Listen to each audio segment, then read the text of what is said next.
Hello everyone, and welcome back to the 7th ever rendition of the TheCager Chess Championship, where 8 of my viewers face off in head-to-head matchups to crown a winner.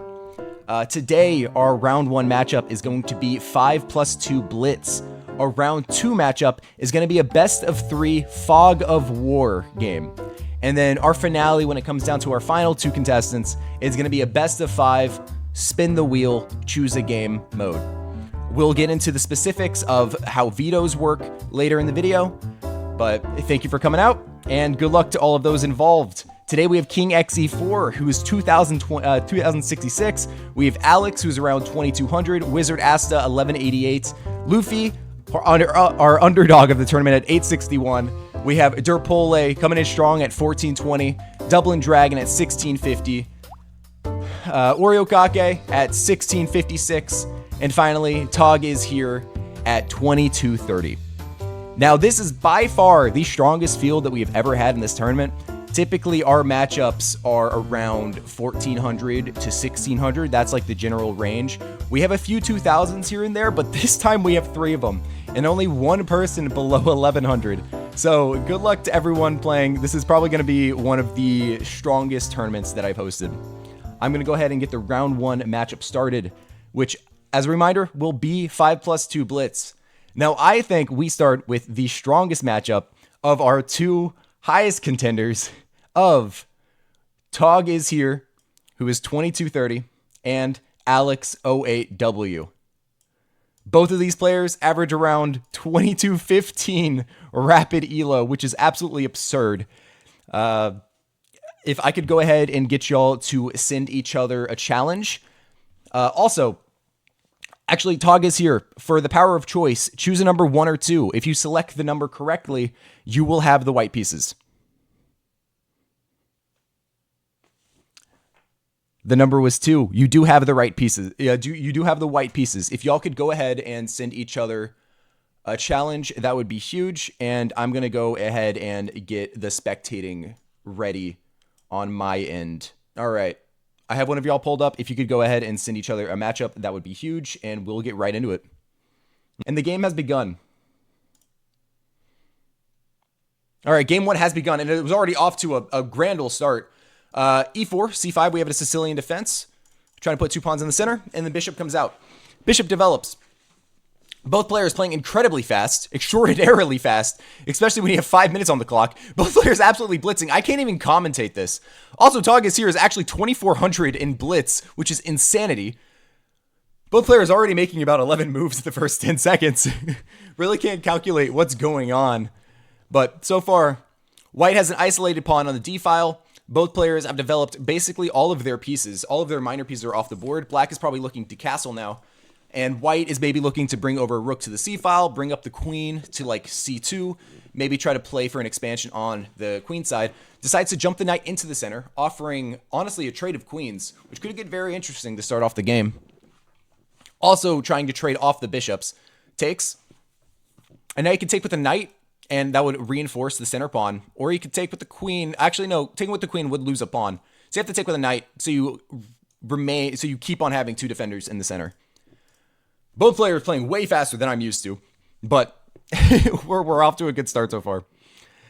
I know these are the highest rated people I've ever had to watch on this tournament, or at least head-to-head matchups. This is the strongest bout that we've seen. Zigzy is higher, but you've only played a 2000 on here. I don't think you've played higher than this.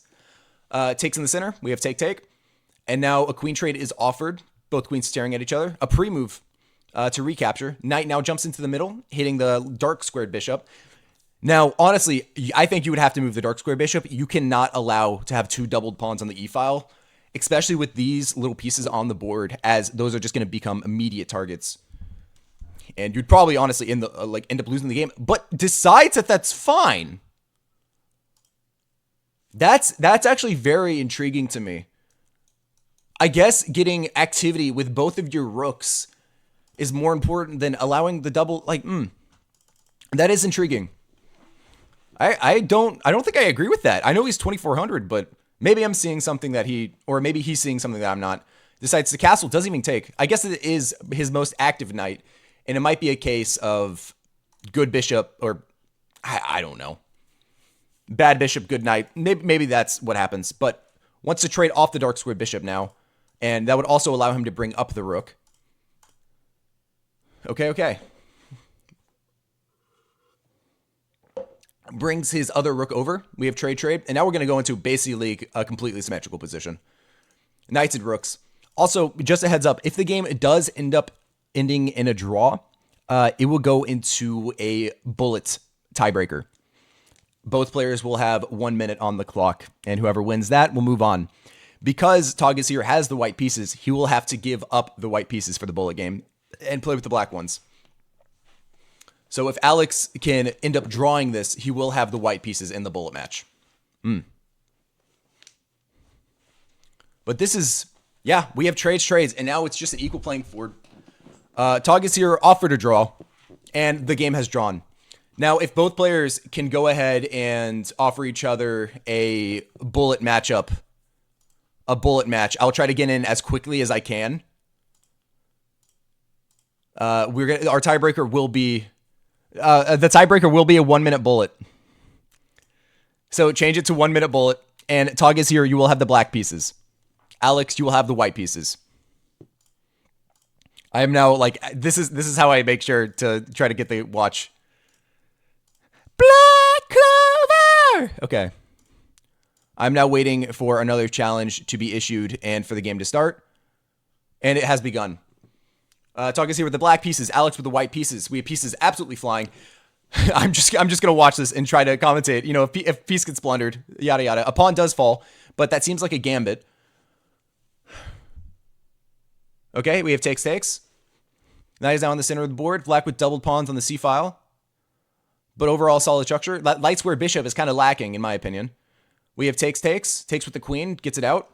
Queen develops, trying to start an attack on the king. Gives a check. Queen has to drop back, now defending the knight.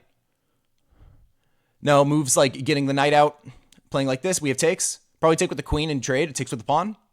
Queen comes forward one. That light square bishop is lacking. This is going to be a bad bishop, good knight situation. The knight now trying to jump into the center. Also moves like c4, trying to break open the... Okay.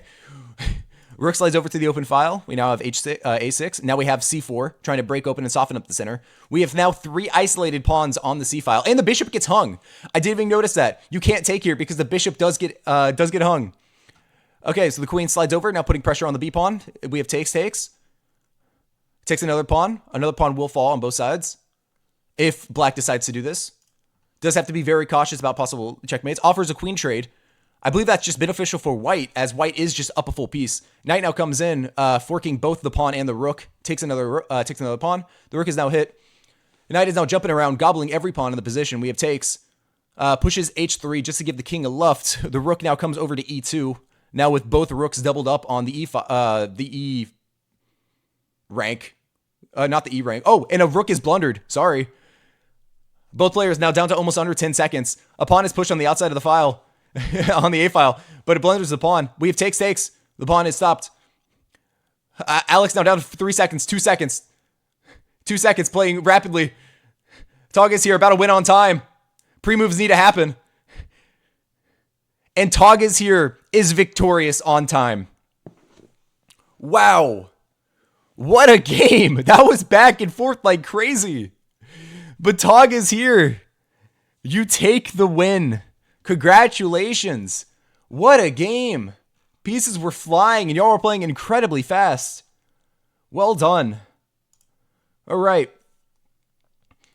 Tagas here. You're moving on to the next round. I apologize, but Alex, you sadly have been eliminated. Thank you for participating. It was a pleasure having you. Thank you for playing stand-in. It was very nice of you. Okay, now Tagas here. You have been moved on to the next round. Our next matchup will be King X E4 versus Oriokake.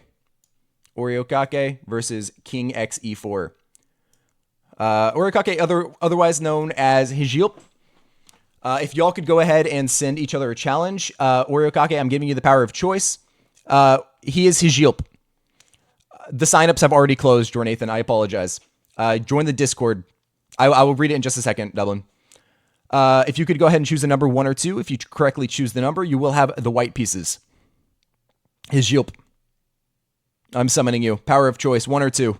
His Yilp chooses the number 1. Sadly, it is the number 2. So King xe4, you will take the white pieces in this matchup. Let's go ahead and get the game set up. If y'all could go ahead and send each other a challenge. The chess.com names are up on the screen. I'm now waiting for the game to start. King xe4 with the white pieces, Oriokake with the black pieces. King xe4 is absolutely a favorite here, as he is up, I think, around 300 rating points. He has not left the first round in a minute. And Oriokake, also a fairly new contender to this challenge. He's played before, but I don't believe he's had any success. If y'all could go ahead and rematch, that would be... Is the game going? Yes. All right, and we are off. We have e4, c6, and we have this exchange. Already trying to sacrifice, or not sacrifice. Okay, we have 2 pawns in the center. Bishop comes out, putting pressure on the knight. Develops. Long castles. Now, one thing about King xe4 is he has been struggling to get out of the first round for a minute. He in the last 4 or 5 tournaments, he has not been able to escape it. He made it to the finale in the first ever Cager Chess Championship, but since then, he has not been able to. Rated me with a party of 8. Thank you, Fabadam.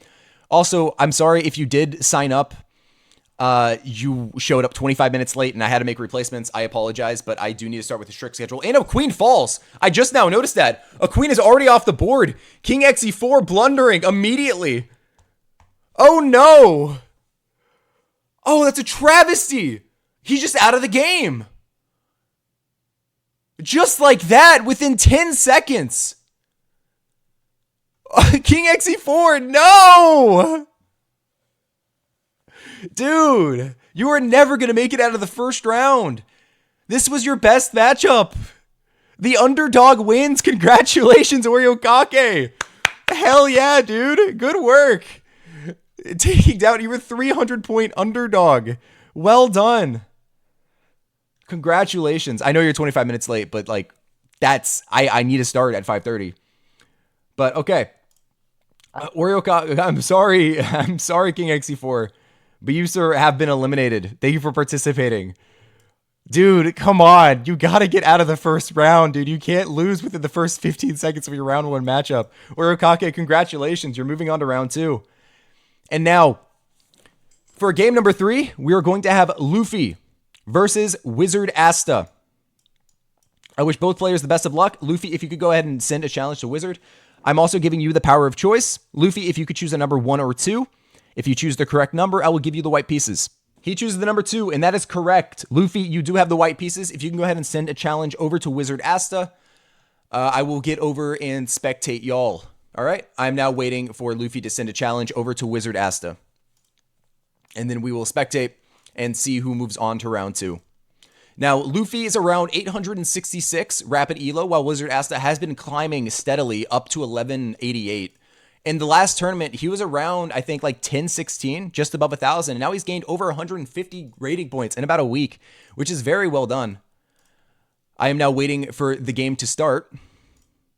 The first game y'all drew was 98% accuracy. Brother, that's insane. For our very first matchup between the 2200 and 2400, they played at 98%. I'm waiting for the game to start. Sorry for any delays. Sometimes, okay, and the game has begun. Sometimes these tournaments, the delays happen. Trust me. All right, so we have a Caro-Kann defense. We have e4 coming out to this. We have an advanced Caro. Bishop comes out, knight develops. Okay, both players still playing. Remember, you do have 5 minutes. It says blitz, but you have 5 whole minutes. And you get 2 seconds back. So you don't need to play every move super fast. Now, of course, you can see that the blitz ratings here do differ from what I was saying earlier. That is because when people sign up, I ask for the rapid elo because I feel like it is the best indicator of how good you are. Just because when you have more time, you know, the competition generally tends to be better. The bishop drops back after being attacked by the b-pawn. Honestly, great maneuver by Luffy, trying to take as much space as he can on the queen side. The knight now jumps out to a more active square. Maybe he wants to put it on c5 in the future, or maybe rotate it over to d4. Decides to capture. But this knight is... the rook is protecting. That's a blunder. I think he was trying to remove the defender, remove the knight from defending the pawn, but forgot about the rook. That's a huge blunder. And now Luffy is in the lead with a full piece. Oh my goodness, bishop drops back, now hitting the rook. Dude, this has been full of blunders. The rook drops all the way back to e1. White now looking to try to convert this endgame, threatening. No, this isn't a checkmate, but it's still pretty scary, you know? Defends with h3. Now the queen cannot enter. Black really needs to get their rooks out into the game to try to mount some sort of counterplay. Maybe trying to play rook. I believe rook a c8 is fine, as well as bringing this rook and maybe trying to push the d pawn. I don't necessarily think I like this move. I feel like it's very weakening. Now your bishop really has a lot less flexibility. The knight immediately jumps in, now trying to take advantage of the holes created by that move, but we have takes. Takes with the queen, now offering a queen trade, which is actually very well done by Luffy. Playing above his weight class. Queen drops back. Queen drops back to e7, just trying to keep everything together. Luffy playing extraordinarily well. Also, for those of you who are wondering why the last TheCager Chess Championship did not go up, we actually had somebody cheat, and they won the tournament, and I have since banned them. They actually cheated in basically every single variant that they played using an online engine. If you cheat, I will find out, because I will do my research if anything looks suspicious, and frankly, they had a lot of suspicions. And they were a long-time viewer too, so it hurt way more. It was incredibly annoying because I couldn't get the video out because I'm not going to post the cheater. But okay, queen slides over, getting out of the bishop discovered attack pin, and just kind of bringing in more threats, centralizing the queen. Maybe you want to bring out the bishop, try to trade it off. This would actually be a forced trade of the bishops, which would be phenomenal. And they play bishop to f4. Very well done. White now up 4 points of material and playing incredibly steady and solid. Plays h6 just to give his king a luft, and now wants to trade off wants to trade off the rook. Denies the trade. Very well done. Now, honestly, I'm kind of looking at doubling the rooks and maybe trying to get a rook on to d7. Yeah, sorry about that. I joined a massive prize chess league, and even an IM got banned for cheating. No proof of cheating in the league, but they got banned on chess.com month. I got you. Yeah, no, it was annoying because I got him a sub too. I bought him a sub. All right. Gives a check. King has to come out. All right. No more checks can really be given, but I imagine trying to bring up the rook, maybe trying to play there would be pretty good. Also offering a queen trade. I always like that. You do maybe have to take some precautions about your pawns, because another pawn may fall, but then this rook kind of would get a little bit stranded. Queen slides over to e5. This does centralize, but I don't necessarily see what it accomplishes at the moment. Rook slides over. Now I imagine trying to get a rook to c7. I like the play by Luffy. And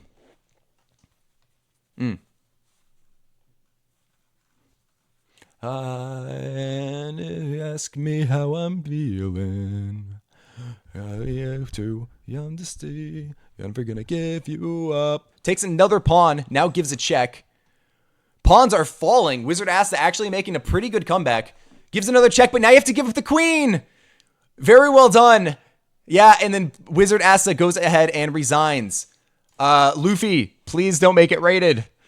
That's very unfortunate. Oh, man.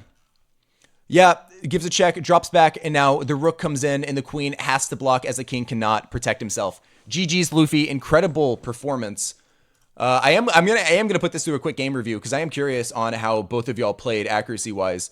Because Luffy, you played it very well. You played at 83.7, very well done. Wizard Asta, you had a moment here where you could what was the moment? I completely missed it. Apparently here is -4. You had bishop takes f2. Really? And then king takes, and then what do you have? And then queen to b6 check. And then you have to drop back, and then you have knight to e3, winning the queen. Wow. I completely missed that tactic. That's insane. You could have sacrificed the bishop and won a queen. Very unfortunate. All right.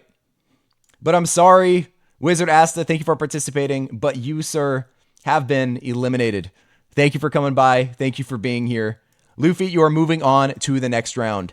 Now, a slight delay might happen. Derpole is currently having a work emergency, and his attention is kind of needed at the moment. I delayed him and Dublin's matchup for the last, but if Derpole is not here within the next 2 or 3 minutes, I am going to have to find a replacement just because I do not want to keep everyone here for another 3 hours because we do have other rounds of this tournament that could take a second. So, especially the next round, which is going to be best of 3, 3+2, which could be a minute. TheCager, just to let you know, Derpole is still unavailable. Could you possibly play 1 round 2 game first?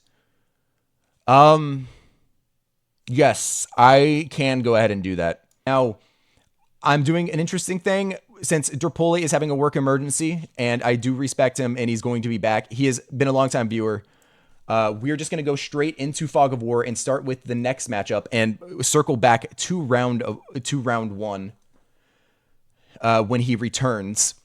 So, if the first matchup will be Tog is here versus Oreo Kake. If both of y'all could go ahead and head over to the variants page of chess.com, I'm going to go ahead and send you the matchup and we can get the game started. So go ahead and go over to the variants page. And dude, for the random wheel is the fun part. I know, and for the finale, it's always going to be random wheel. The finale is best of 5. The finale is best of 5 random wheel. It's not leaving. Just round 2 I mix up every now and then. Trust me, I know. I like the wheel too. I'm inviting both players.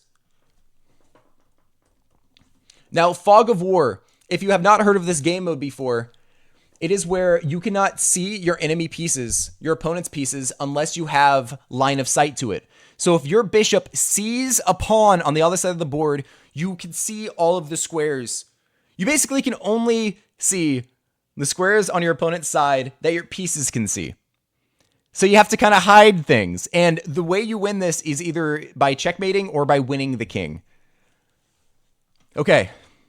Tog is here. Oreo Kake. I have invited you. Both players. Both players have been invited. And we're going to get it under the way. Okay. Oreo Kake, I'm going to give you the power of choice. Go ahead and choose a number 1 or 2. It will determine whether or not you have the white pieces. If you correctly guess a number, you will have the white. Both players are in the game, and we're going to start it shortly. Waiting for an answer. It was number 1. Sadly, you will have the black pieces. Tog is here. We'll have the white pieces. And let's get underway. I'm very curious to see. By the way, okay, another thing about Fog of War. For those participating in the game, please do not look at the screen. You are going to be able to cheat. You're going to be able to see all the pieces on the board, and it will give you a very unfair advantage. I am putting my trust in you. I have had issues with cheaters in the past. Please do not look at the stream. Do not stream snipe. I beg, okay? Much love. And we are now underway for game number 1 of round 2. All right. It has begun. It actually does switch from both sides. So white made a move, and now black will make a move. And we'll be able to see the pieces as it plays on each side. This is actually very interesting. I have not seen this before, or how it's even going to look. I thought I was going to be able to see more of the board. Can I? How do I do this? Hold on. Bear with me. So I can just remove the fog. Or I can add the fog for by turn. I don't know necessarily what would be better. I don't necessarily know. There is an option to view both players. I can treat it like this, where both players can hardly see the pieces. Just turn it off. Okay. We will go in and look at the fog. They're not going to stream snipe. I trust them. So knight now develops. Now, the only sight is that 2 pieces can see this pawn. We can always look at the fog based on turn. So like here, this is what black sees. This is what white sees. And this is the current position. Now a pawn is out in the center. The bishop can actually see the pawn. It's very hard to commentate with the fog. I agree. This was maybe a bad idea for Fog of War. I thought it would be, dude, and the move order on the top right is just question marks. It doesn't tell me what pieces are moved. But we'll check in regularly if something catastrophic happens. Now, black does not actually know how many pieces are defending this pawn, so they decide not to take. Now the queen comes forward, putting pressure on the king, and blocks with the queen. We have takes. Now you have to take back with either a knight or the king. Probably take back with the knight is more proper. Takes. We're going to look at the fog one more time. This is what white is seeing currently. The material is equal. This is what black is seeing. And this is the position.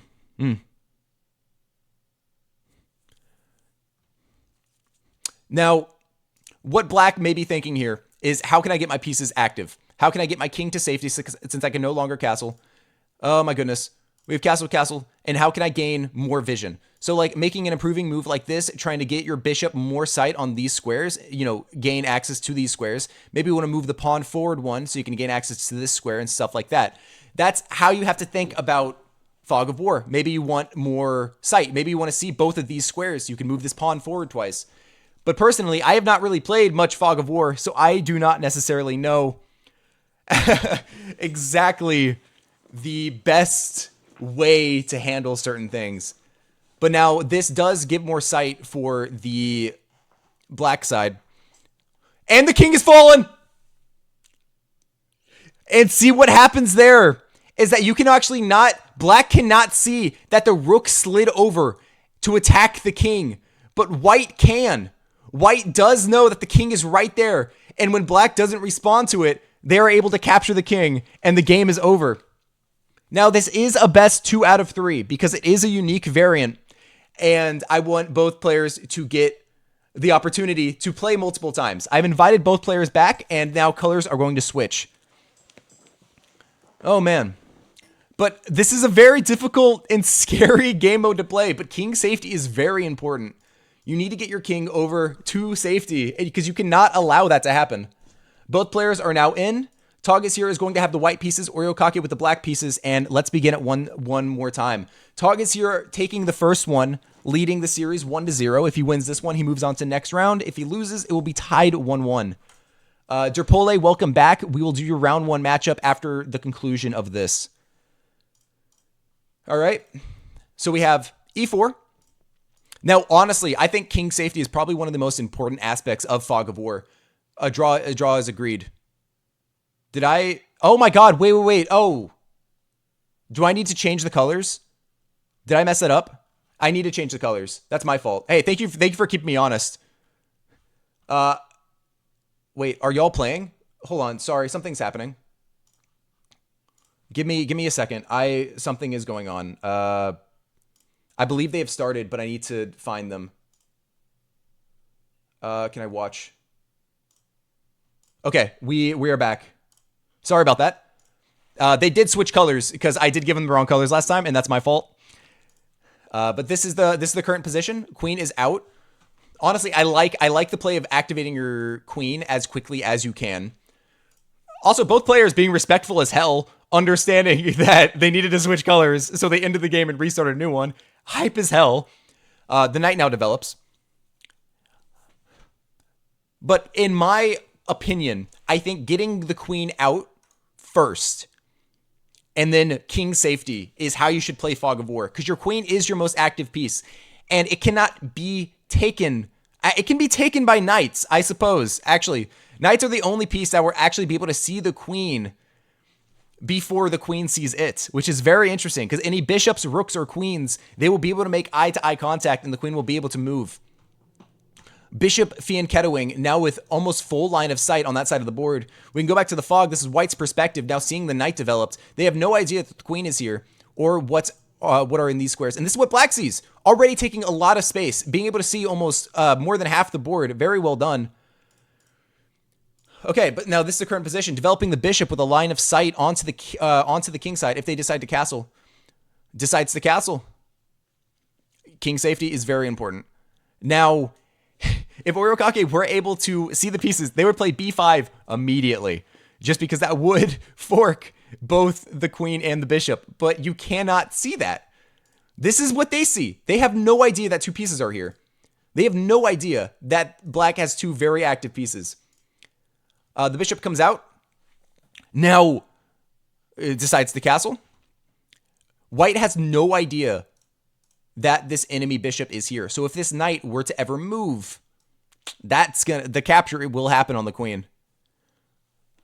Rook slides over to d8 and finds the fork. Actually, damn! Plays b5. The fork is found. Takes. Sacrificing the bishop. Now you absolutely have to take back. Takes with the rook. Queen drops back. Now putting pressure, now putting a pin on the rook. But white has no idea that this is there. See how scary that is? No idea that that's there. So if this rook were to move, that would be game over. That's how scary that fog of war can be. Black now, or white now, trying to figure out something to play. Both players playing exceptionally well. But the game can end in a second. Now, Oreo down to 40 seconds. Gonna have to play a lot faster. I didn't even notice the time difference here. Tog is here with a full 2-minute lead. You only get 2 seconds back when you make a move, but running out of time will just end the game. And Tog is here. We'll move on to the next round unless something catastrophic happens. Bishop develops over to the side of the board, but you cannot spend 40 seconds on that move. We have bishop takes back with a knight. Oh my goodness. Knight now jumps into the center of the board. We have takes. Takes back with the queen. A mistake because now the queen falls. But black had no idea that the queen was there. Very, very well done. White now having to lock in and win.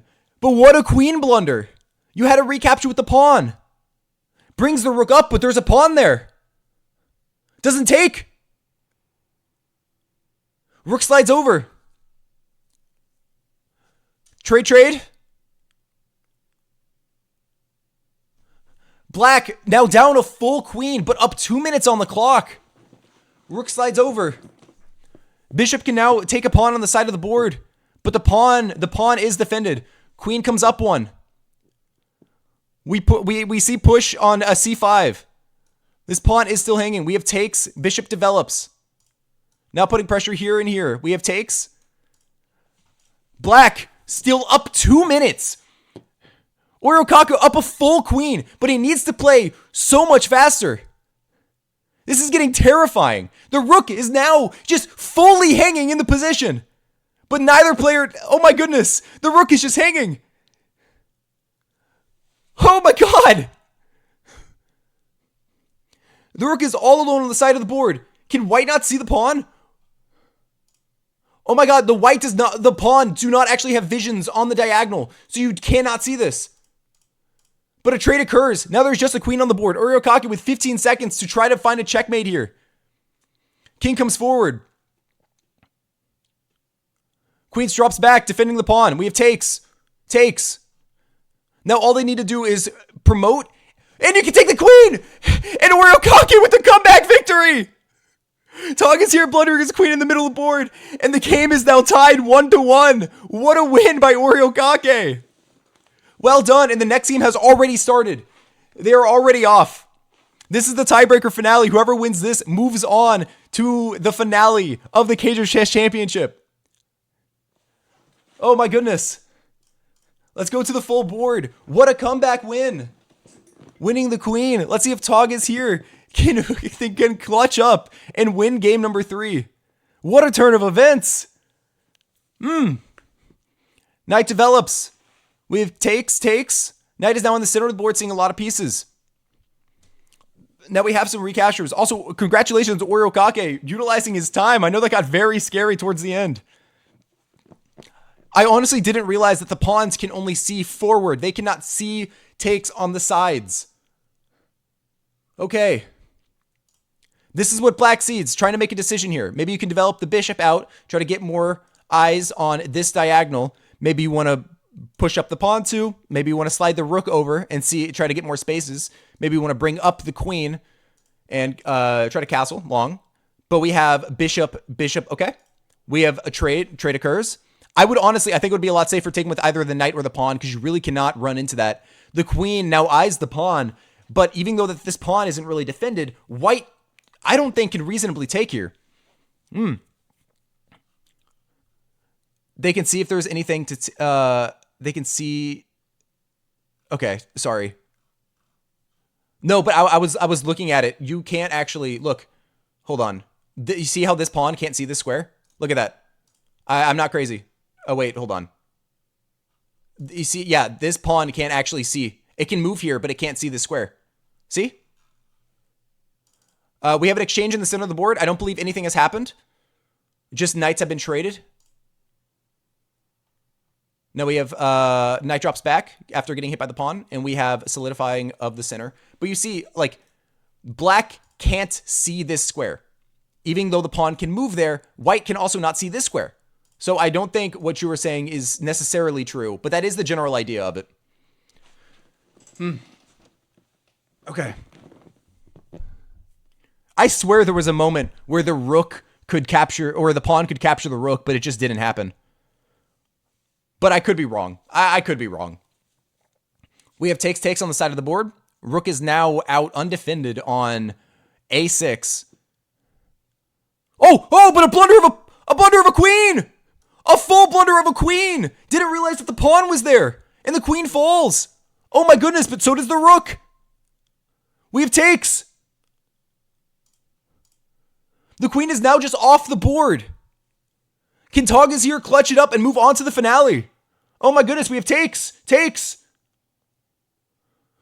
There is a tactic, which is crazy that that's on the board. But you can't really even see that. Is Oriokake going to be able to play this move? That would be incredible. Now a queen versus a knight and a rook, but in fog of war, that is terrifying. Does not play it. The rook slides over. Now the rook and queen do see each other. Oh my goodness. Virtually anything could happen here. The queen slides over, putting pressure on both the knight and the pawn. He can see both of this. Both of these. Has access to those squares. The knight does have to move.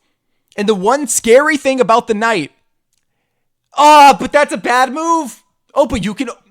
But maybe it's not that bad of a move. Because white does not know if the knight is defended. That's crazy. Oh my god, wait, black cannot see the queen. Oh, you're very true. You're very right about that. I didn't even notice. And white also does not know if the pawn is defended. Knight now drops back.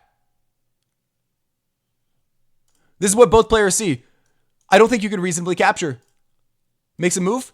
King slides over. The queen is playing like a ninja. We have pawn push. Oh my goodness. We have takes. Now if the rook slides over, the queen would be able to see it.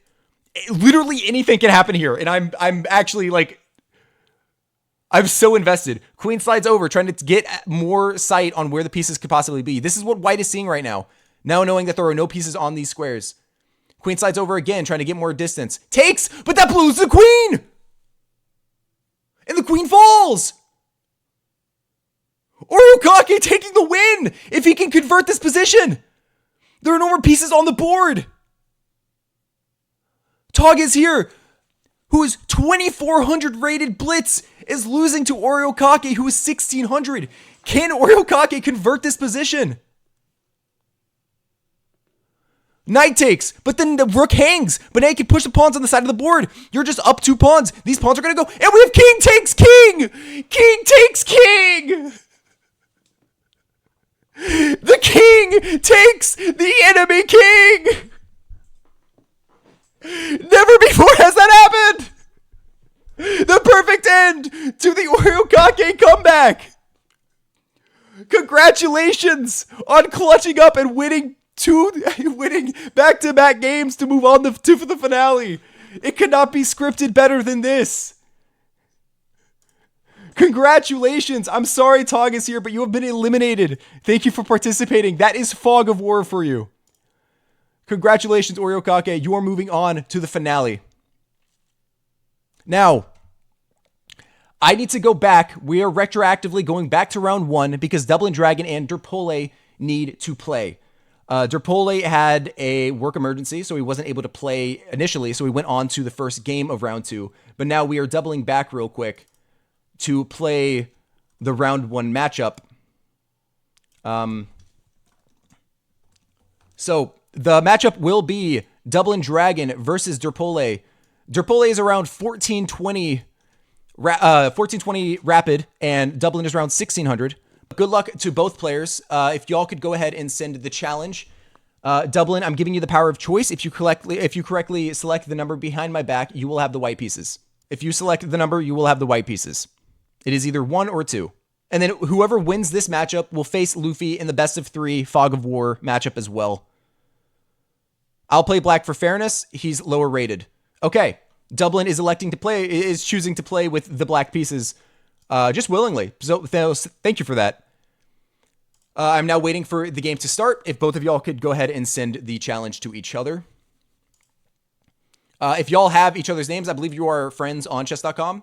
So that would be huge if you could go ahead and get the game started. If you need the full name, that would be helpful. And the game has begun.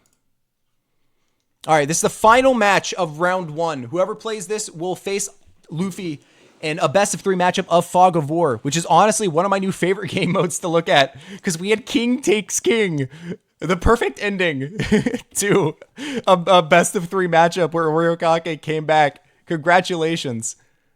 Oh, man. Also, a crazy thing that I realized is every time we've spun the wheel, Fog of War has never been chosen. It's been on the wheel for every championship, and it has never been played. That was the first time. TheCager, do an edit and put this game first. I could do that. But I with the screens, it might be difficult. I might just mix it around a little bit. But I could do an edit. All right, both players. Dublin Dragon playing sort of a Pirates defense, modern defense setup with, trying to break out with either C5 or E5. Kind of, trying to pressure the center from the sides of the board.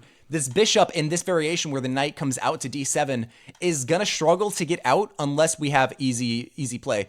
But decides to push, and now the knight comes in with tempo on the light square bishop, and now this bishop could develop a little bit. Maybe you want to bring it out to b6. Okay, now black is easy play. Just kind of bring out the knights. Maybe you want to... I don't know. Honestly. You can either save the bishop by dropping it back. Actually, no, you kind of need to hold on because this bishop is the only one defending the pawn. Maybe you want to trade off the light square bishop. Pushes f4, enticing black to take. We have takes. Now the queen is off the board. But now black does have the bishop pair.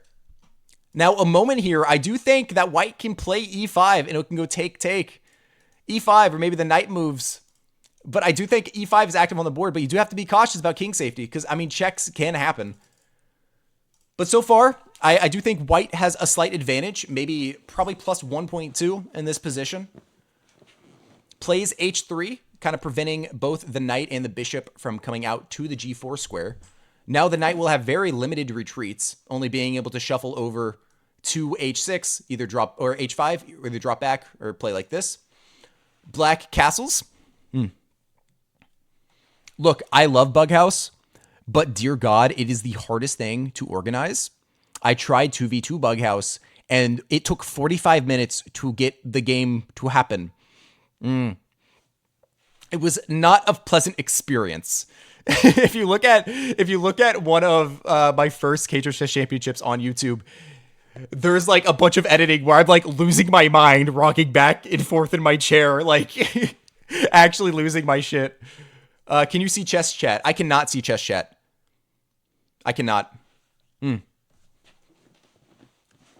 Now, whoever wins this game will face Luffy in a best of 3 matchup. Elena! Thank you for rating me with a party of 63. Huge! Huge! Thank you so much. Welcome in to the 7th ever Cager Chess Championship, where we just played a Fog of War matchup that went to game 3, where we had king takes king. It was absolutely insane. Now, whoever wins this matchup, either Dublin or Dipole, will go face off against my viewer Luffy in a best of 3 Fog of War matchup. Oh man, Elena, thank you. I hope your stream was great. Do you double stream with YouTube? I do not stream on YouTube, but I do post my streams edited onto YouTube. Mainly for music reasons. I don't feel like figuring it out. But thank you for coming in.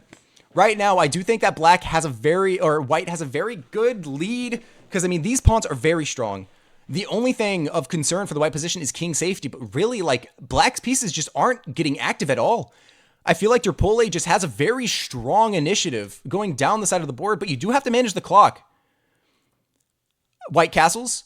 Dublin does have a full minute lead, so maybe he's going to try to utilize the clock and play faster to try to kind of put the clock pressure on. That does lose a pawn. That is a hanging pawn. If it can go take. That is actually a critical pawn, honestly, for white to lose. That's a bad mistake. That could easily change. Okay, now the bishop drops back. Now putting the bishop moves over to h6. Now putting pressure on the rook. I imagine just dropping the bishop back and then maybe going for this trade is, optimal. Thank you for the follow, Father Marticus. Yay. I recommend double streaming. It will grow you way faster. You can stream to YouTube while only having music on Twitch. Really? Okay. I'll have to figure that out. All right, we have king takes. Lovely, lovely. Now, white needs to get their rooks active. I mean, yeah. Decides to bring his A rook over to D1. And now we're trying to push the pawn. Honestly, I think the game plan should be to push the pawn, because this bishop is not doing anything. We have takes. Take back with the pawn. I would love that pass pawn. I know you want to get your knight into the game, but having this pass pawn can be your game plan. If all of the pieces are traded on the board, this pawn is going to be a major threat.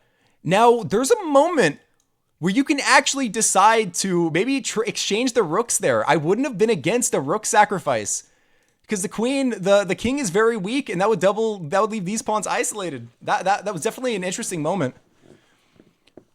But now the bishop is by far a lot more active here. But I'm looking at possibly like g4. I feel like g4 could be good. Yeah, and the bishop has to drop back. It cannot come forward. There's a safe square here, but then you just get hit out again. Okay. The bishop now does have to drop back to either d7 or d8 or c8. There are really no other moves. This is far less chaotic than Fog of War, but Fog of War is awesome. The knight now jumps in, adding an extra attacker on the f6 square. Some checks could possibly be given, and the rook can get in. And more pieces are traded off the board. This pawn is going to be more powerful and more powerful. Now, we can also have knight jumping into d6, putting more pressure on this pawn that three pieces are now attacking with two defenders. There are some ideas there, but I'm not sure if really any of them work.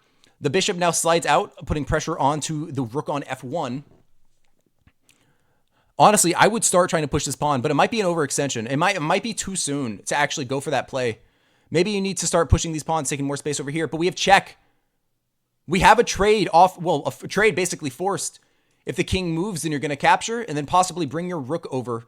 And now this pawn is going to start going. There is nothing stopping this pawn. The rook slides over with tempo on to the knight. The knight will have to move, but there's just a fork on the board. There's just a fork on the board, hitting both the bishop and the rook.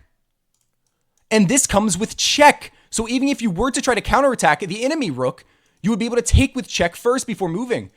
Knight to d6 is just completely winning. Is Terpole going to find it with 1:30 left on the clock?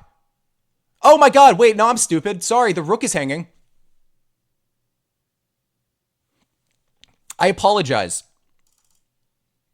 I mean, it's still... Yeah, no, the rook just completely hangs. Never mind, it's not winning at all. Ah! But this is... Now that I'm looking at it again, this is actually very bad for white. I mean, white just kind of is going to have to drop back, but then they get hit. But then they can move, like... There's only so many moves to make here. Yeah, and the rook decides to drop back to f4, defending the knight. Now, you could try to put more pressure on the knight. Maybe you could try to win this pawn. Rook slides over, getting as active as you possibly can get for a rook. Putting on e5, now pressuring both the pawn and the knight. The knight drops back, now defending the pawn and attacking the bishop. The bishop either has to move or defend itself with the pawn, but... Okay. And now this pawn, its game plan is just to go down the board. You're going to have to get a piece in front of it and then try to... If white can trade off one pair of rooks, they should have a very good chance at winning this game. But then again, they are also down a pawn. So, The rook slides over, putting more pressure on the bishop. Now the bishop can drop back. I think the bishop does have to drop back. It doesn't really have any freedom on any of these squares. And then you're going to lose a pawn. White is actually going to win a pawn here. I think. I'm pretty sure. Pretty certain. Now they can drop back. Yeah, and then go for this trade. But that pawn, yeah, but then black is going to get some compensation. Puts a pin. We have rook slides over. Now double defending the bishop. Derpoli now down to 30 seconds. I just realized that Double and Dragon has a minute-and-a-half lead. Derpoli really, really running out of time. But that pawn is going. That pawn is only 2 squares away from queening. It is very close. Pushes again. Now with threats on the rook. And that's the rook either... Oh, the rook can't come forward. And then you're going to win a bishop. You're going to lose the pawn, but win a bishop. What a play. The rook slides over, but now you can take. Now you can take, and you're just going to be up a full bishop. The only thing is Derpoli only has 36 seconds. Up a piece, but down 2 pawns. This is anybody's game, especially with the stuff that we've seen here.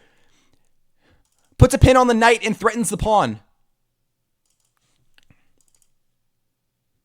Now, a move that I'm looking at is either b3 or b4. I think b4 might be slightly more active, but it does lead to a lot of drawish positions, which I'm sure that Derpoli is trying to avoid here. Tries to play b4. Now, pawns are going to get traded on the board. Now, if all of the pawns are removed and it's knight and rook versus rook, it is theoretically a draw. Double and Dragon down to a minute 25. Derpoli only have 20 seconds, probably deciding which pawn to take with. We have takes. And now you kind of have to take back and then drop back the rook to defend the pawn. You kind of have to hold on to that pawn here. Of course, you don't necessarily have to, but now you have ideas to start bringing the knight. Maybe try bringing the king into the center of the board. Still having that 2-pawn lead, but this looks like it probably will go into a draw. The knight now can come forward with tempo on the rook. Gives a check. Brings the king forward one more. Now there are forks. Forks on the king and the pawn. There's actually, I'm looking at a line of rook takes b6, takes, and then knight to d5, forking the 2 pieces. But that does not happen. The knight still comes over anyway. But now this check can be given, and the rook will have to move once more, or the king will have to move again. Okay, now the pawn is still hit. The pawn is still hit and will probably fall. But this is probably going to end in a draw. Yeah, loses a pawn here. But then there's no way. You just have to hold on to this pawn, actually. I think this is winning for white. As long as this pawn is not traded. But then maybe you have h5 immediately trying to trade. The pawn comes up. But then you push your king and you really can't. It's going to be very difficult to defend this. Now the king moves forward 1. Derpoli down to 12 seconds. Now black could still very easily win on time. Only having 11 seconds left. Trying to win the pawn on the outside. Is able to. Now if pushes, you could trade, and then take, and then the game will end in a draw, and we'll go into a 1 minute bullet game to be the tiebreaker. But I do think that this is going to go into a draw. Okay. And the game has drawn. Great effort by both players, but now we are going into a 1 minute bullet tiebreaker. Whoever wins that will go face Luffy in a best of 3 Fog of War matchup. If both players, if you could go ahead and invite one another for a 1-1. Derpoli, you're going to have the black pieces. Dublin, you will have the white pieces. If you could go ahead and get that game started, that would be huge. If you can go ahead and switch colors as well. Dublin is talking mad shit, saying you're definitely stuffed in the bullet game. Let's see if that holds true. And the game has started. Derpoli, restarting as well. Just to get the colors right. And now Dublin Dragon with the white pieces, Derpoli with the black pieces. It is now 1 minute bullet. How do I join this tournament? You can go ahead and join my Discord. I do this every Friday. The first 8 people to sign up at the time of announcement are the ones participating. You can also be on the reserves list or show up at the start of the stream because oftentimes people do not show up. We had a record number 5 people not show up for the tournament, which is tragic, but we were able to find replacements because people are more than happy to participate in this. So we have a pretty normal opening by both sides. No gambits are played, but it is still bullet, and both players are playing very fast. No time lead on either side so far. Just playing as instantly as you can. Has to move the knight back, just so you don't blunder the knight. Bishop develops. Black playing faster than white, which is a testament. A pawn falls. Dublin Dragon now up a pawn. This is 1-1 bullet, by the way. Typically, it's just 1-0 bullet, but I guess they decided 1-1, and that's fine. Yeah, they are playing 1-1. Well, what if someone cheats in your tournament, and here's your comments? I don't want people to cheat. You know, decide to take. What the shit? They can take again. What is their bully doing? Just throwing away his pieces, now down 2 full pieces. Like, I've had a cheater before. In our last tournament, somebody cheated in basically every single variant. They pulled up an engine and cheated. I expect people not to have the stream open when they play. Also, no time to cheat and bullet. Also that. And I'm stupid, and I often give wrong moves. So if they listen to my advice, a lot of people would lose. I am 2,000 rated, but sometimes my brain don't work. The bishop now develops out with tempo on the rook. The rook slides over. Now white has a very stable lead here. It would be by miracle and miracle alone if black were able to pull off this victory. It would probably have to be by the clock. Pretty much the only way. Dublin now spending a good 10 seconds on this next move. He cannot spend that long to double his rooks. That is way too much time spent. We have takes. Takes back immediately. Dublin now down to 20 seconds. Terpoli with a 15-second time lead. Oh my goodness. Pushes the pawn on d4. Loses the pawn, but now has threats on the rook. Slides over. Now, there are ideas. You can, okay. Slides the rook over, slides the queen over, still defending the rook. Dublin Dragon now down to 16 seconds. The rooks are doubled, now attacking f7. Pawn pushes. The rook slides up, defends still. Dublin Dragon down to 13.6. Puts pressure on to the queen. We have takes. We have an exchange in the center. The pawn pushes. We have takes, but that does lose the bishop. But at the same time, Dublin Dragon is now down to 12 seconds. He's going to have to start playing very quick. He does get a second back, which I would prefer not to be there, but that's fine. It happens. Drops back. Doubles the rooks. We have takes. Dublin Dragon now down to 12 seconds, but black is going to go ahead and resign as all of his pieces are off the board. So go into my bio and click the Discord. Congratulations, Dublin Dragon. You're moving on to face Luffy in a best of 3 Fog of War matchup. Well done. I applaud you. You have moved on to round 2. Terpole, thank you for participating, but sadly, you have been eliminated. Thank you for playing. Your presence here is much loved, much appreciated. And now we are going on to Dublin Dragon versus Luffy, going back to round 2. Because I had to do a quick little mix-up. We already had a round 2 matchup, but Terpole had a work emergency that he had to take care of. So we are going back to round 2. Fog of War. This will be a 3-2 blitz. Now, if both Luffy and Dublin can go ahead and go over to the variants page, I'm going to get it started shortly. Dublin, I'm giving you the power of choice. You can choose a number 1 or 2. If you correctly pick the number, you will have the white pieces. Number 1 or 2. And then whoever wins this best of 3 matchup will face off against Oriokake in a best of 5 random wheel variant and regular chess matchup.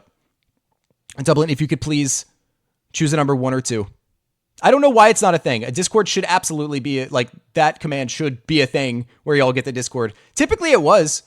So yes, Oriokake, you are in the finale. Congratulations. All right, neither player are choosing a number, so I'm just going to do it randomly.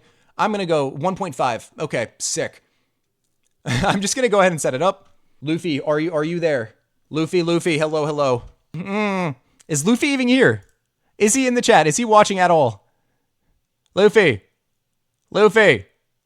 I don't think he's here. Are you serious? And yeah, no, he's eliminated from the tournament. Tell him he's gone. I'm kicking him from the tournament. He's not over here. So I'm going to try to invite him one more time. If he's not, yeah. All right.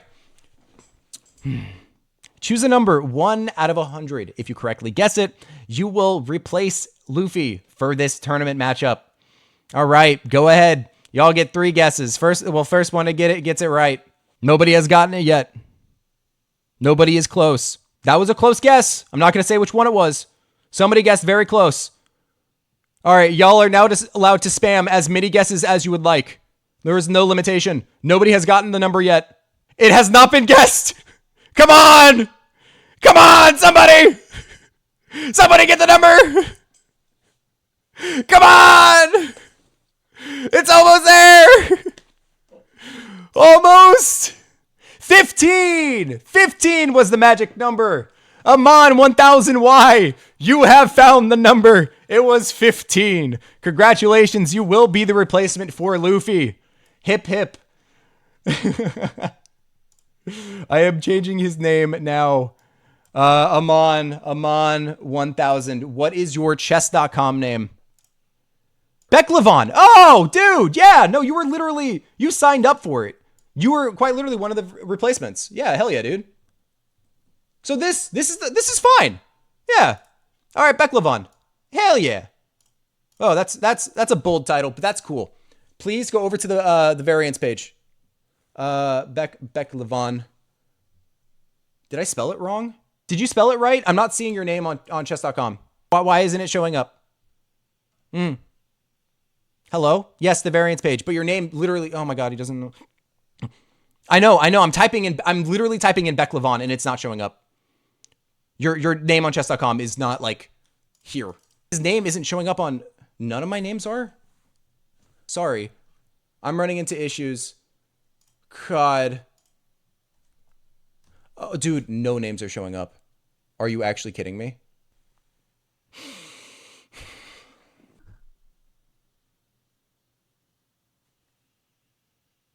I need to breathe.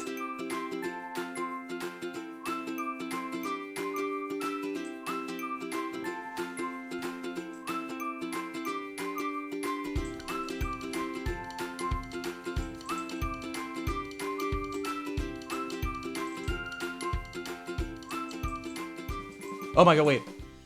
I see both of y'all online.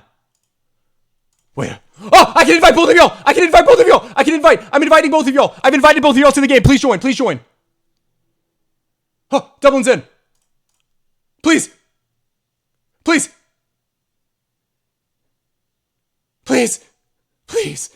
join.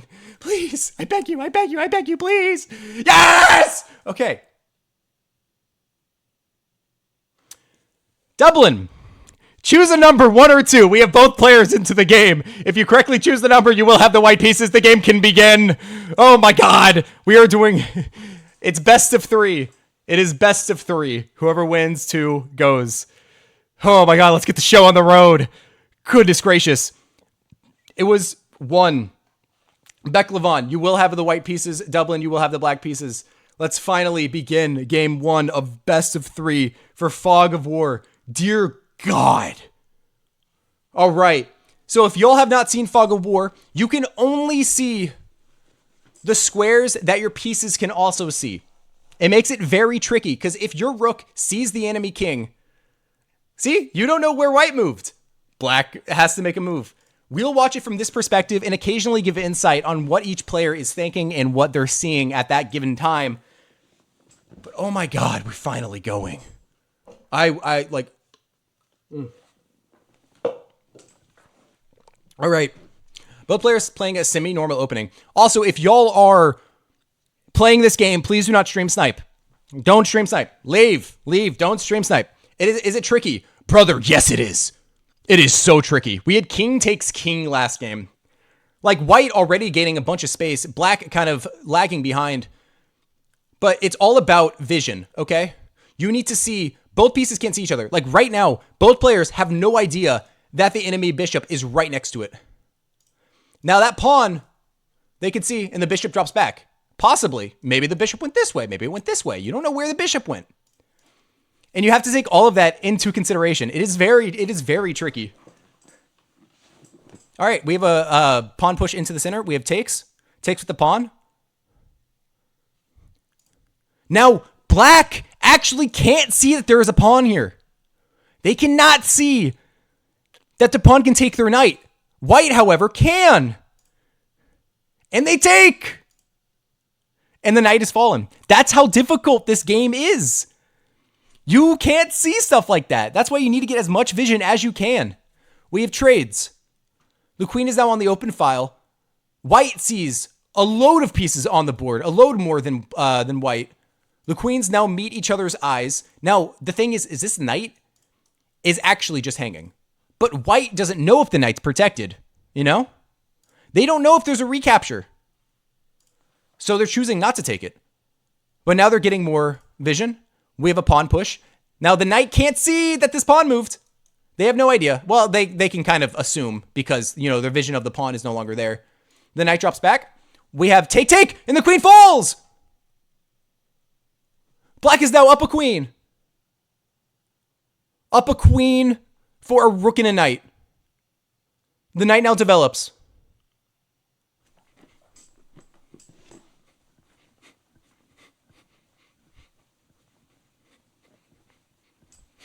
Sorry. Queen is gone. We have takes. Now you can take back. They can see that, right? Yeah. Take. And now this knight is hanging and black chooses to take. Now this is pretty risky as you might think that there's a rook on this file, but now you know that there isn't.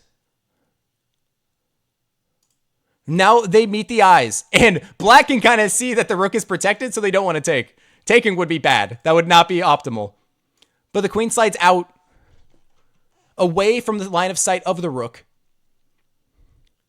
Oh, develops, but loses a bishop. They did not see that the pawn was there. And now another piece falls. The bishop now develops with a tempo on the knight, but the knight has no idea that the bishop is there. The knight jumps in, but loses another piece. Beklavon, now down to only a rook, loses his final remaining piece. And the game is all but over. Dublin Dragon's going to take round number 1 of the best of 3. If he can convert this position, I sure as hell hope he can. We have takes. The king comes forward. Queen slides over. Hydrate. I'm out of water. Oh, but now the bishop falls. That is just a loss of a piece. Now you can slide the queen over with an attack on the king, and they would be none the wiser. So if the queen were, oh my god. Okay. Queen slides over. Now you do have ideas like, okay, but both players, this is what black sees. Black has no idea where the king is. They do not have vision there. White is terrified. Look how little sight they see. This is scary.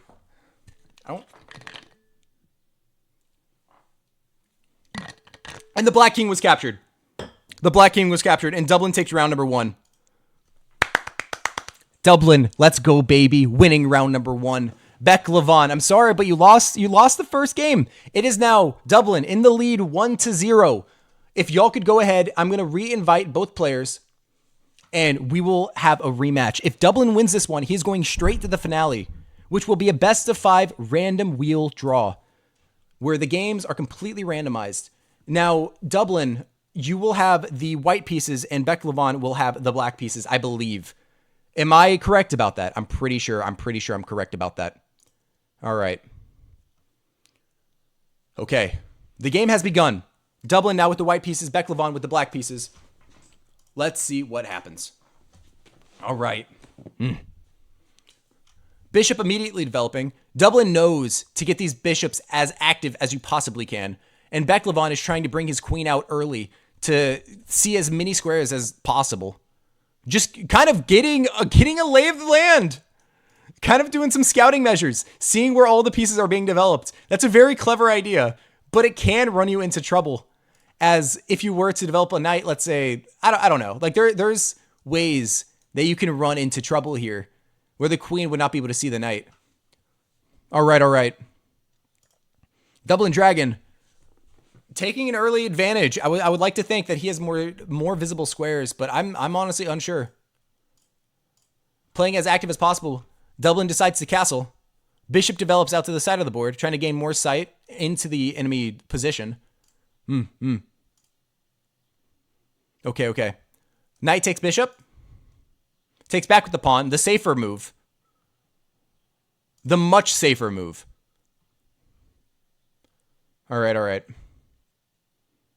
Bishop develops out to a more active square. This is what black is seeing currently. Honestly, just kind of like swish cheesing the position with the dark squares. This is what white sees. Still having no idea that the queen is out so early. The knight jumps out to the edge of the board. The bishop now sees more squares. So does the knight. Or I guess it sees different squares. The rook now slides over. So having the vision on the d file. Seeing that there is a pawn here. The black has all of the vision in the world. And so does white. Honestly, both players playing very actively with their pieces. We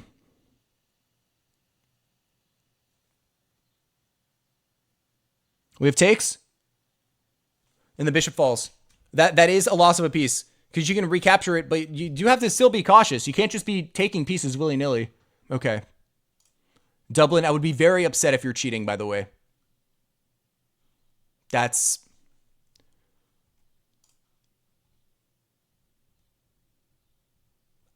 I don't... Oh, yeah, you could see that the pawn moved. You know what? Fair enough. You could see that like the bishop has eyes on this pawn, so seeing that it moved one is reasonable conclusion enough to move the rook back. Okay? The rook now slides over. Just honestly kind of shuffling back. Pawn pushes further. Castles. Takes.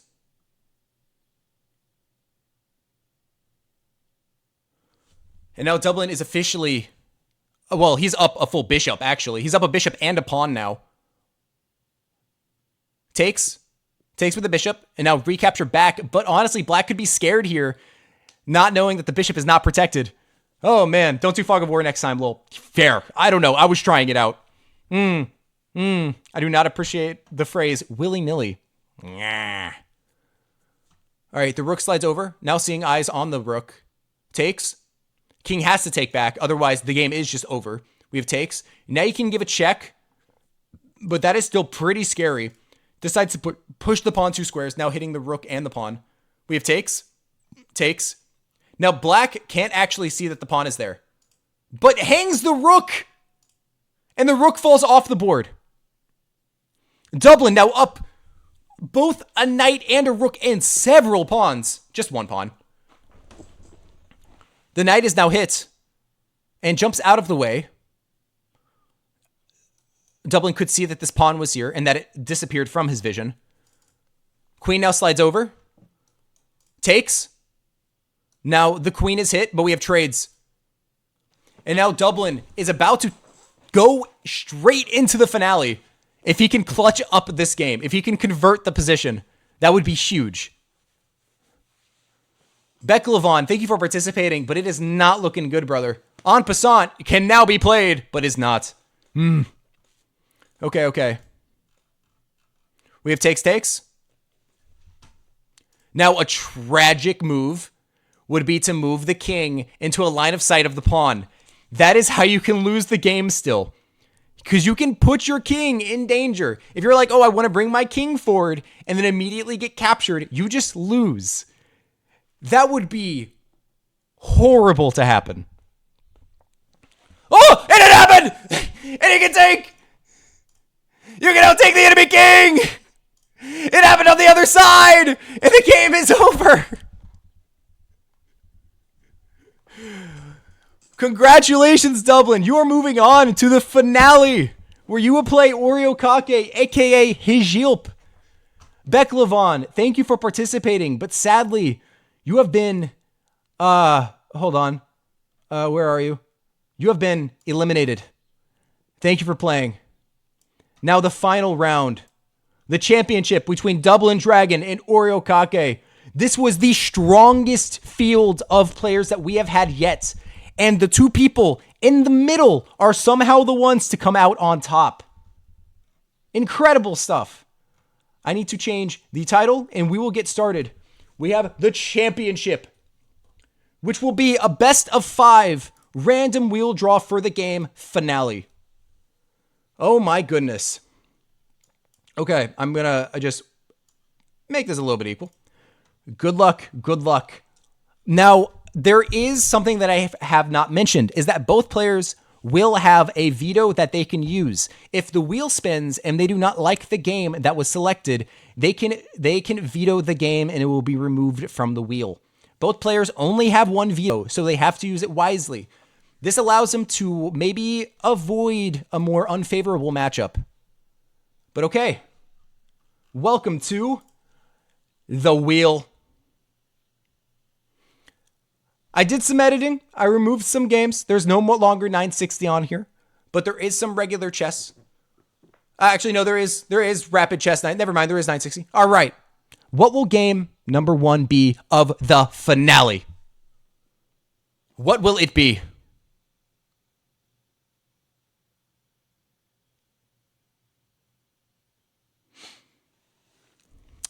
Behind the Mirror. One of the largest open map chess variants that there is. Now, both Dublin and Oriokake both do have a veto. I am not going to reveal what's behind the mirror until the game begins. Let's just say that there are basically 2 chessboards that you can move in between. There's a lot of pieces on the board. It is very open. Your goal is to check the enemy king, one of the enemy kings, 5 times. Y'all are welcome to veto. I am not seeing any vetoes at the moment. So, no vetoes. We are going to play. We're going to play it. I am going to go get it set up. If y'all could go ahead and head over to the variants page of chess.com. Good luck. Good luck. There's only one real king. You will see what I mean shortly. Go ahead and head over to the variants page and I will invite y'all.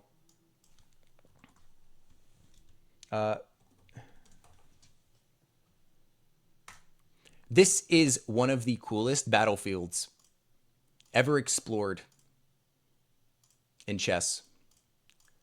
Oriokake, you have been invited. Dublin Dragon, you have also been invited. Now, Oriokake, I'm giving you the power of choice. Please select a number 1 or 2. If you correctly select the number, you will have the white pieces. I've invited both of y'all. Both of y'all are in. 4. He says JK. 1. Congratulations, you got the white pieces. All right. Are y'all ready? 4. Behind the mirror. Your goal is to check the enemy king 5 times, the one with a 5 on it. You could rotate the pieces through the back rank. Maybe you want to bring the queen over. Maybe you want to bring out the knights. But this is behind the mirror. Who will win? Dublin Dragon has left. I'm going to re-invite him now. All right, both players are in, and we are going to go ahead and begin. Good luck, good luck. All right, Dublin, or Oriokake with the white pieces, Dublin Dragon with the black pieces. I wish both players the best of luck. Your goal is to check either of these kings 5 times. Good luck, good luck. All right, and we open up. Now, basic strategy for this game, as explained by King XE4 when I've watched him play, is that you want to rotate as many of your pieces behind the mirror to try to attack the enemy king. You want to give as many checks as you can, rotating all of these pieces as fast as possible to get your attack first. It's basically like opposite side castling. But starting by playing on this side, checkmating or capturing this king does nothing. It does not do anything. This is the king that you need to protect. But I don't think Oriokake understands this. And I'm kind of scared that he's going to lose this round. But this is round 1 of the best of 5. So game one is, it's nice to have that lead, but it's not crucial. Okay. Can kings go to the other side? They can. Yeah.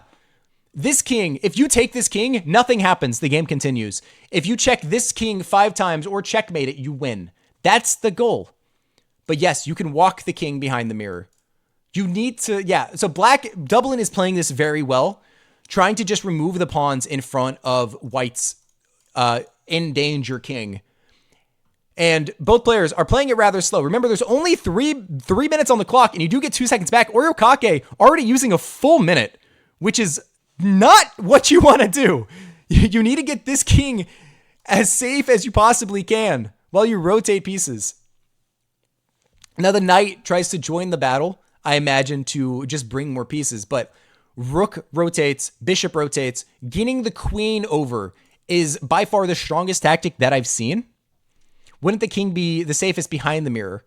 Yes, in a sense, because there's still 2 sides of attack. You know what I mean? 2 ways to get in. But yeah, if you get the king and you run it back all the way behind here, yeah, it's pretty safe, I would say. Queen drops back. Can you castle? I don't believe so. Just because there are less pieces on the board, I'm not sure if you can actually castle. I really have no idea. I cannot answer that question.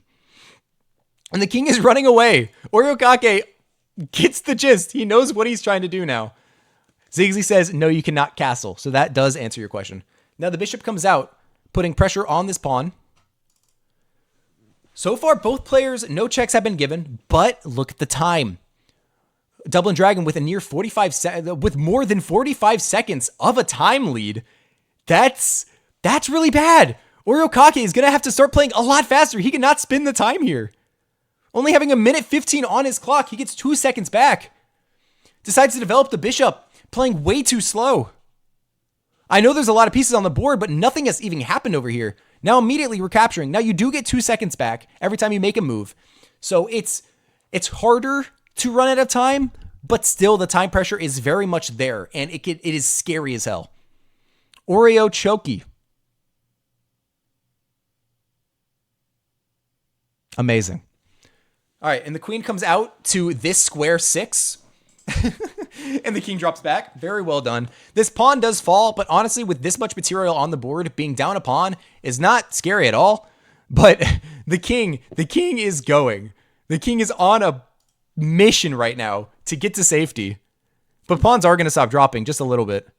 It continues to run. I love it. This pawn can now be taken as well. Oh, man. Now you can even bring out your knights. But you need to attack this king. That's the thing. Dublin is like, run, Forrest! Run! This is going to be a long range. I mean, yeah. One board has been completely forgotten. All right. Like, behind the mirror, but like, nothing's happening on the left side of the mirror. Everything is happening over here. We have a full battlefield, and we have D4. I think that this might be like D-1. 2 pawns in the center. Now checks can be given. You need to give checks, right? You need to give checks as much as you can to start taking out the lives. Okay. And now the queen is deciding to try and rotate, I imagine. Bring the queen this way. Both players down to under half their time. Dublin with 121, Oriokake with 45 seconds. I meant a long game. I don't think it's going to be that long of a game. Because just based on time control alone, they can only make so many moves. So, am I playing this right? Sure. I think you're playing it fine. Also, for a game like this, you don't really need to mute the stream because honestly, I don't think my commentary is really going to help much. But I mean, mute the stream, please. Like for Fog of War, that's much more blatant to where I do not want you looking at the screen because you can see everything. But for Fog of War, if you appreciate the commentary, I imagine it's distracting for the most part. Oh man. Okay, so queen takes another pawn. Oriokake now down to 12 seconds, 14 seconds on the clock. He's going to have to start playing lightning fast. I did not realize how little time he had left. Oh my goodness. He's going to have to start making moves. Dublin Dragon with nearly a full minute lead decides to bring his knight and trade off more pieces on the right side of the board. I believe that's correct. That's what you should be doing. You can now take another pawn or even bring your knight and bring the rook Start bringing other pieces. Just try to start tearing away, making trades. Start maybe shuffling your other pieces and just getting the pieces off the board on the right side so you have more access to the king. Now, a check is threatened, which you can take, but it's going to get very scary. You don't want to lose too many lives too early. Decides to defend with the pawn. Pushes again, trying to break open the center. Now locked. The queen slides over. Now with pressure on this pawn. I wouldn't sacrifice my queen just yet. Offers a trade of queens. Actually very well done by Dublin. Oriokaki now down to 10 seconds, having to play very fast. Decides to rotate his queen over. Now trying to bring it over into this side of the game. But abandons his bishop. No, he doesn't because it's defended. My fault. Queen slides over. Is now trying to get as active as possible and start his own attack on Dublin's king. Another knight is brought to the game. And tries to break it open with a move like b4. I love the play. But Oriokaki is going to have to start playing very fast. Only 8 seconds. Dublin Dragon slowly ticking away at his clock. Down to 35 seconds. And the bishop does fall. Now the bishop was left to dry. The bishop drops back. Wait, was a piece lost? Did I miss something? Oh, no. Sorry. I'm being a goober. Okay, now the dropping the bishop back feels like a very slow move. Dublin down now down to 19 seconds, 18 seconds. Slowly ticking away at his clock. Decides to push a5 to a5. We'll do that. But Oriokaki honestly getting very good advantage. Now both players down to under 15 seconds. Pushes the pawn, trying to open the king just a little bit more, enticing one of these pieces to come forward. Now a check can be given, but I'm not sure if that I think that might be too soon. The bishop, one check has been given. Pawn blocks. Another check has been given. 2 lives have been lost for the black king. Oriokaki now down to 8 seconds. Dublin Dragon with 10 seconds. Now down to under 10. Decides to drop the bishop back, defending the pawn. Bishop comes forward, just a shuffling move. Queen slides over. Rook slides over. A lot to keep track of. But I have 2 eyes, so I'm looking at both sides of the board at once. Now we have h5, I think. No. A bishop slides over, hitting the queen. The queen falls. But so does this queen. We have takes. We have takes. Oh my god. Both queens are off the board for the white side. Oriokaki now down to 8 seconds. Gives a check. But that can be captured by both of the knights. Does he see that? He doesn't see that the knights can capture. The knights do just have access to capturing there. What a huge mistake. Now running the king over to this side of the board. Loses the rook. Loses both rooks on that side. Now scrambling. With 4 lives left. Dublin Dragon with 3. But honestly, there's no firepower left in the white position. Another check is going to be given. These knights being very underutilized. Now the rook is going to slide over and give another check. Blocks with the knight, but now you can take. Oriokaki only with 1 life left. Now you can just get in with the queen, and if you are able to sacrifice a piece, you will just win. King slides over. If you are able to take this pawn, the game is over. King slides out of the way. Dublin Dragon now just needs to bring over his pieces and try to give one more check. Drops the knight back. Gives another check, sacrificing all of his material, but there's no more checks left to give. This check is game over. The game is going to be over. There's no way to stop it. There's no way to stop any of these checks. Slides over, but that's just game. Congratulations, Dublin Dragon. You have taken game number 1 out of the best of 5. And the finale of the 7th ever Cager Chess Championship. Congratulations. Well done. I applaud you. Now let's go back to the wheel and see what game number 2 will be. Now both of y'all do still have a veto. Let's see if it will be used. What will game number 2 be?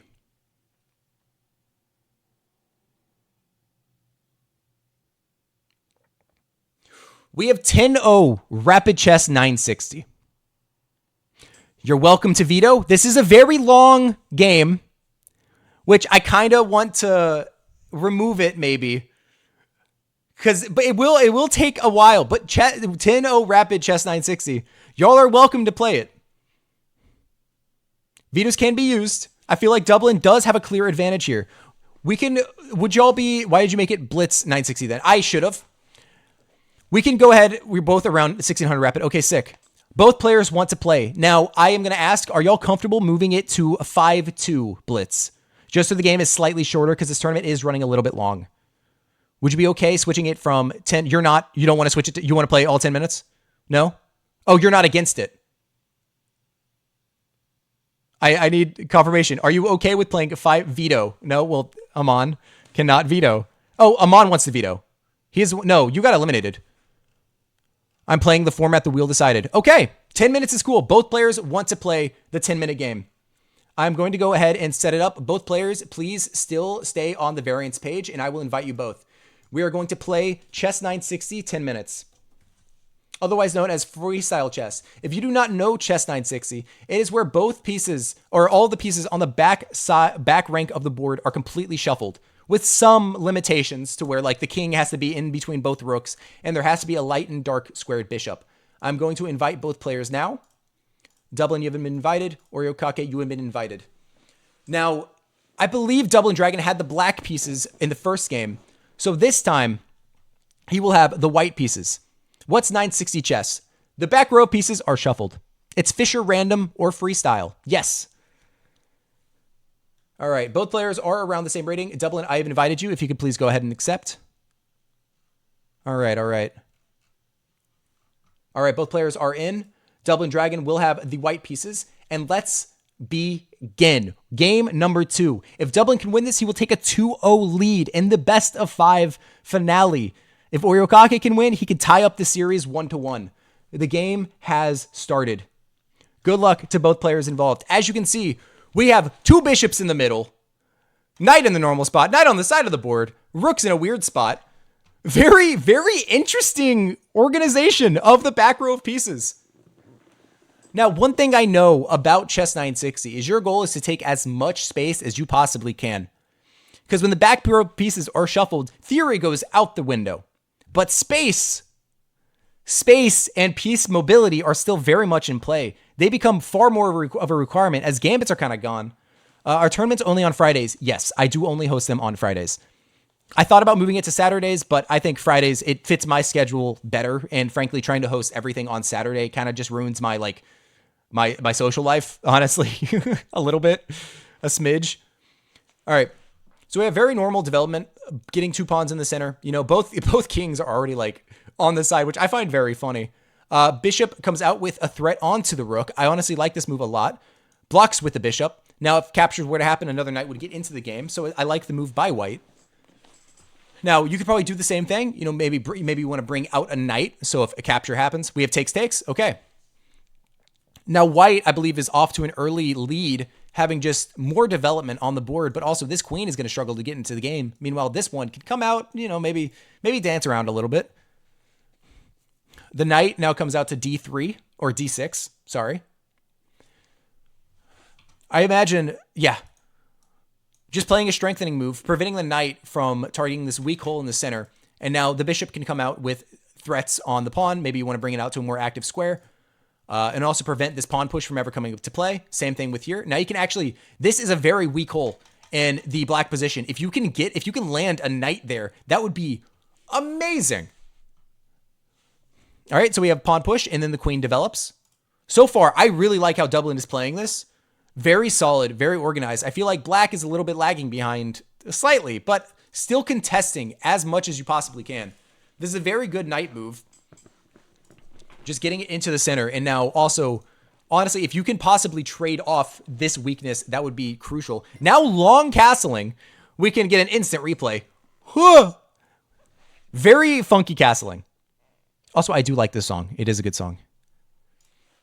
A very interesting castle. Because you have to go into the long castle position, you know? You like black's position. Black does have actually a pretty good position. I feel like the king is very safe over here. The knight now jumps out, putting pressure on the bishop. Maybe you want to get the dark square bishop out, develop it the best you can. I'm not sure if black should really, I mean, they can castle. Getting a piece into the center would be good. Bishop moves out, getting out of the threat of the knight, and now putting pressure onto the rook. The rook will probably have to move, or you can develop this bishop and try to go for that trade that white did earlier. Both players using their time very well. Oriokake down 2 minutes. Dublin having about a 30-second lead. The bishops now stare at each other. Bishops come off the board. Now it's just knights, queen, and 2 rooks. Very interesting dynamic. So we have takes, and now you can take back. You can. And then now the knight comes forward, putting pressure on this pawn and threatening a fork. Very good play by Dublin. I do really like how Dublin is utilizing all of his pieces. I feel like his pieces are slightly more coordinated. Knight now comes out to the edge of the board, still threatening to capture this pawn. Now, this pawn it's gonna start getting attacked quite a bit. It'll be interesting. Queen probably has to drop back here. I don't think it has any other moves. I feel like this would be totally fine. I don't know what the hesitance is, but you do have 10 minutes on the clock, so might as well make your decisions. And this pawn falls. The pawn falls in the center of the board, holding these two pawns together. Is that going to be the fall? Is that going to be the death of Oriokake's position? That was an anchor pawn. You needed to hold on to it.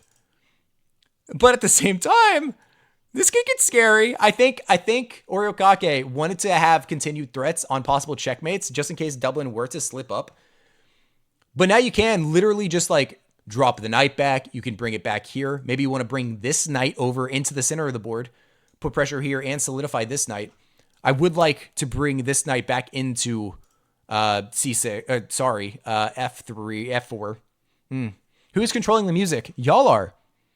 There is song requests, which I guess is not listed in the title, but you do have song requests. !SR. You're welcome. You're welcome to do that. And you can post whatever music. Dude, we were doing Guess the ELO and somebody was playing Mariah Carey Christmas. Like we also had Oh Noel, that Jesus song. People play whatever, and I just have to take it. Okay, so I'm not sure if I like this move. I feel like it significantly weakens the dark squares around the king, and now checks can be given. But it also does give a square for the knight to drop back. Okay. The knight slides over, and now is going to try to take advantage of this. Wow, this is actually a really weak hole for the white position. The knight is just going to jump in there and just completely slot itself. But you do still have to be very cautious. As now the knight is hit, this pawn is hit by the queen. Queen coming out to the edge of the board. Now, there are some lines where the rook is lost.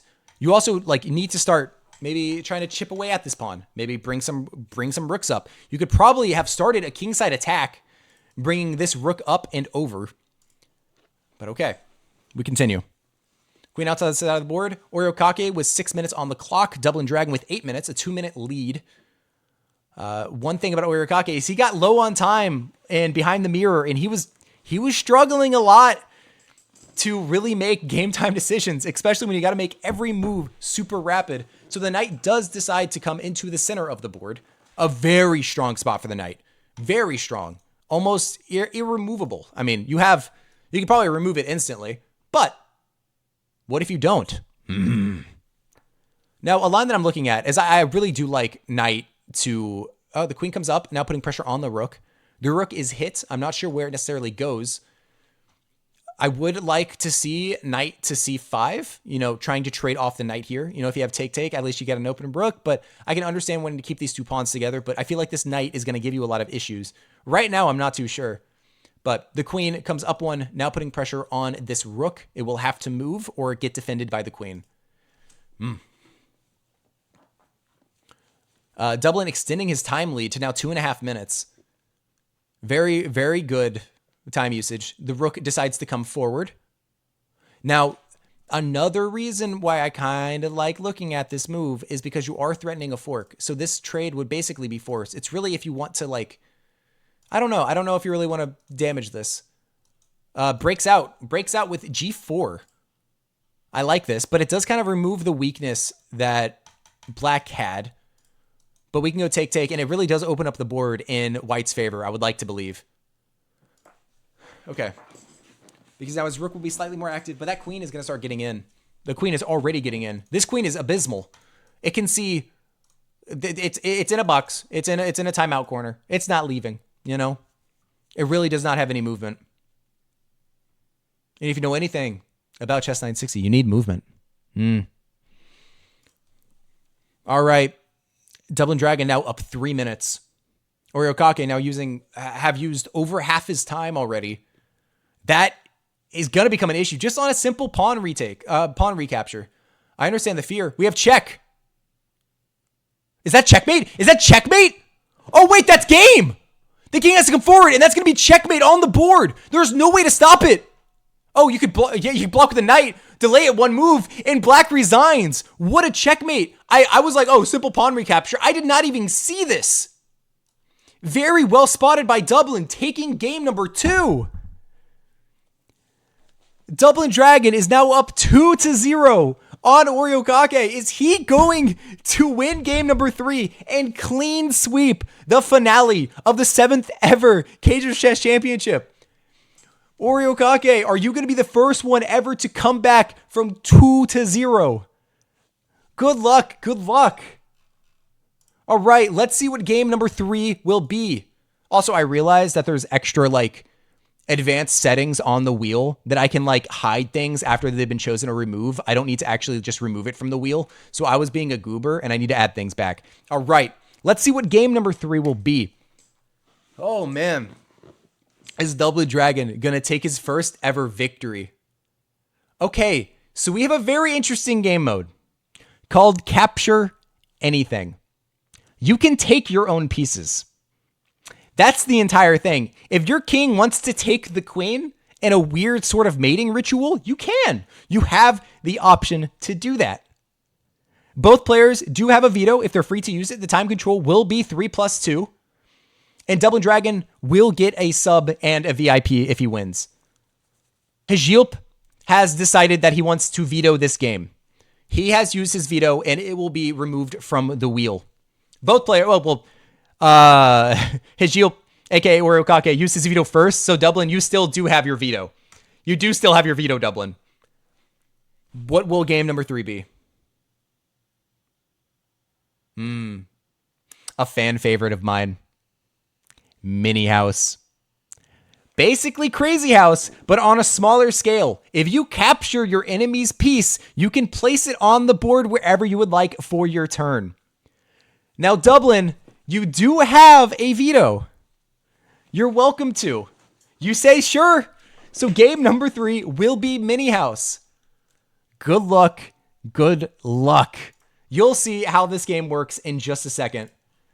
All right. Both players stay over on the variance page. I'm going to get you invited right away.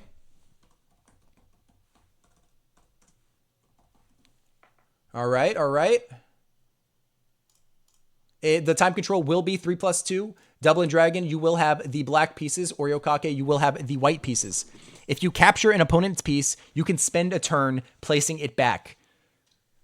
All right, both players are in. Oriokake with the white pieces, Dublin with the black pieces. Good luck. If Dublin Dragon wins this, he wins it all. If Oriokake wins this, he will change the series to 2-1, and he will survive for another game. He will survive to make it to game number 4. Good luck. Good luck. Are we about to see the craziest championship finale comeback of all time by Oriokake, or are we just going to see a clean sweep by Dublin? The game has now begun. This is the battlefield. All right, we have 5 pieces to work with. Your king, a rook, a knight, a bishop, and a pawn. Good luck to everyone involved. The time control is 3+2. You have 3 minutes on the clock. If you make a move, you get 2 seconds back. If you capture an opponent's piece, you get to place it on the board. I believe there are promotions on this, but I could be very wrong. I'm not sure if the pawn, if it makes it all the way down the board, that there is... if you could make it into a queen or a rook or something, I would like some clarification. Moves the rook out of the attack of the bishop. Now, the knight can come forward, putting more pressure onto the rook, which honestly I would like to see. The knight comes forward. Very well done. So if black were to capture the rook, white were to capture back, white or black would be able to place the rook down for their next move, and then white would be able to place a knight down for their next move as well. Good luck. Oriokake already using basically all of his time. 45 seconds off the clock, just burning it like a nighttime candle. You know, like one of those candles that like you burn and then it, like the alarm goes. Okay. The rook comes forward, now putting pressure onto the pawn. I imagine you could push the pawn once and then defend it with both the rook and the bishop. The pawn is pushed. Very well done. Dublin Dragon only using 15 seconds. Already a 40-second time lead. No checks have been given. No pieces have fallen off the board. So far, a pawn has only been pushed. Okay. Yeah, you got to get the crash out counter like up there, dude. Yeah, I was crashing out early.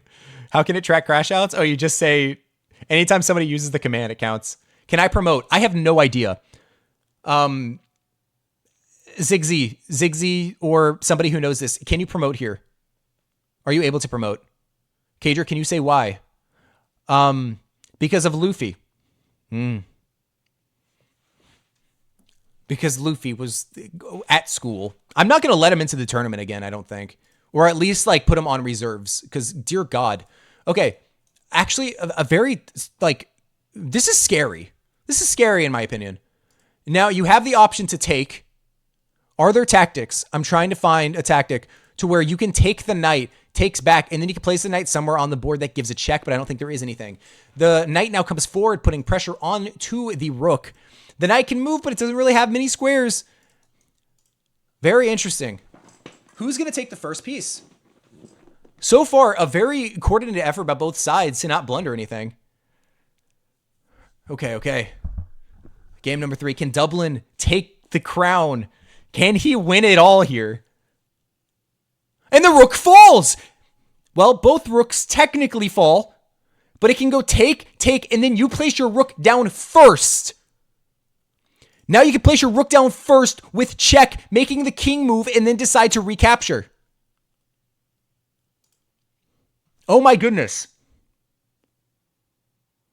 That is a way that you can start gaining pieces, is if you take first, and then you're the one to give a check, and he has to do another move, you can gain time. Granted, he's going to be able to block with the bishop. So maybe that isn't... But then you win the knight. You can now place a rook here. And you either move the king and lose the bishop or the knight. He does it. He makes the move. Now the king has to come forward or the bishop has to block and the knight is going to fall or the bishop. Dublin's going to go... Oriokaki's going to go up a piece. The comeback is starting. It's happening. Also, Chinggis Khan, thank you for the follow. I didn't say it before, but I appreciate it. The bishop blocks. Now you can take the knight. And then you're just going to be up a clean piece. Of course, black is going to be able to place a rook basically wherever he wants. Gives a check and wins. Well, you can... Oh my God, wait, actually... But you can... Oh my God, wait, actually, you're going to win the bishop back. You are going to win the bishop back. Blocks with the rook, but now we have takes. And now white has an opportunity to place a knight, but you can't get checkmated.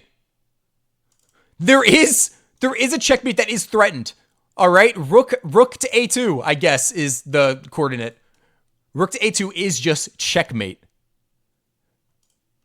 Oriokaki down to 25 seconds, burning all of his clock, trying to think here. What is going to happen? Now, a move that I'm looking at is maybe knight here, trying to get both knights onto the board because you want to have as many pieces as you can. Because if you get swarmed, Oriokaki down to 10 seconds, 9 seconds, 8 seconds. The clock is ticking. He has to make a move. He has to make a decision. He blocks with the rook. But now he can pin. He can pin. He brings the bishop back. Now pinning. And the rook is going to fall as well, but we have a check. But that is too late.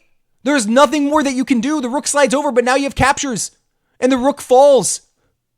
And that is checkmate. And Dublin Dragon has won the 7th ever Cagers Chess Championship. Congratulations on a 3-0 sweep in the finale. Let's go, Dublin. Hell yeah. Very well done. And sadly, Oriokake, you have been eliminated from the tournament. Congratulations, Dublin, on your first ever victory in the Cagers Chess Championship, eliminating everybody behind you. Very well done. Congratulations. I applaud you. But thank you, everyone, for participating. It has been a treat to host. Outside of the rough spots in the middle, you know who you are. This tournament has been phenomenal. Thank you, Elena, once again for the raid. Bring in the energy here. Very much appreciated. Thank you for everyone watching. And if you enjoyed the YouTube video, now's your time to like and subscribe. Also follow me on Twitch. This is where I host these every Friday. Have a good one. Thank you and bye-bye. Peace out.